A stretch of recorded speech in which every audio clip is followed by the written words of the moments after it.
Hello আপুরা ভাইয়ার আসসালামু আলাইকুম, সবাই কেমন আছেন? চলে আসলাম নতুন একটা থাইল্যান্ডের আরেকটা ভিডিও নিয়ে। তো আজকে কি খেলাম, এটা কি করলাম সেটা আপনাদের সাথে শেয়ার করবো। এই আজব খাবারটা কিন্তু আমি কখনোই খাই না, যদিও এটা বাংলাদেশেও সি ফুড হিসেবে খুব জনপ্রিয়। আমি এগুলো খাই না ভুললেও, মানে এগুলো দেখলেই আমার কেন যেন ভয় লাগে। মনে হচ্ছে যে পেটের মধ্যে গিয়ে ঠিক আছে ঝড় তুফান করে ফেলবে। তো আমার হাজব্যান্ড বলতেছিল যে এটা অনেক মজা, তুমি একটু খেয়ে দেখো। তো যাই হোক, ও একটা স্কুইড নিয়েছে খাওয়ার জন্য, কিন্তু স্কুইডটা নেওয়ার পর আমার মনে হচ্ছিল যে আমার পক্ষে আর এটা খাওয়া কোনো মতেই সম্ভব না, কারণ আমি এটা কখনোই খাইনি।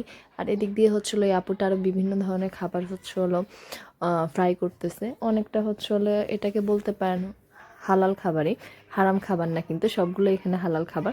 তো যাই হোক করতেছে, কিন্তু ওনাদের মানে খাবার, এই খাবারগুলো আমার কাছে কেন যেন ভালো লাগে না, আর আমি কখনো খেতে পাই না। তো আমার ভিডিওটা কেমন লাগলো অবশ্যই কিন্তু আমাকে কমেন্ট সেকশনে জানাবেন, আর ভিডিওটা ভালো লাগলে অবশ্যই আমার চ্যানেলটাকে সাবস্ক্রাইব করে দেবেন, ভিডিওটাতে একটা লাইক কমেন্টস দিয়ে দিবেন।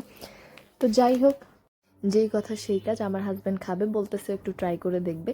তো খাচ্ছিল, এই ফাঁকে আমি এটার একটা ভিডিও নিয়ে নিলাম, এখানে কি কি পাওয়া যাচ্ছে সেটা। এই খাবারটা আমার কাছে একটুও ভালো লাগেনি। আর ওইদিকে আপুটা সব কিছু রেডি টেডি করে দিচ্ছিলো, এগুলো ছিল এক্সট্রা স্পাইসি সস। এটা দিয়ে স্কুইডটা খেতে নাকি অনেক বেশি মজা লাগবে, এটা বেশি স্পাইসি।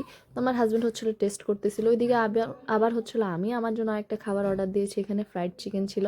এই আপুটা ফ্রাইড চিকেনগুলোকে একদম ছোট ছোট করে কেটে তারপর এটাকে রাইস দিয়ে মিক্সড করে দিবে। এখানেও সয়া সস প্লাস কিছুটা স্পাইসি সস উনি অ্যাড করছে। খাবারটা আমার কাছে খেয়ে কিন্তু এত বেশি ভালো লাগছে যেটা বলার মতো না।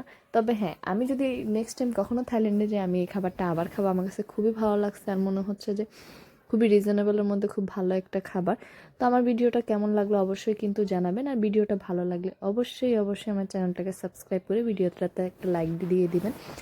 তো এই আপুটা সবগুলো মিক্সড করে আমাকে ছোট্ট একটা প্লাস্টিকের বোলের মধ্যে সার্ভ করে দিচ্ছিল খাবারটা।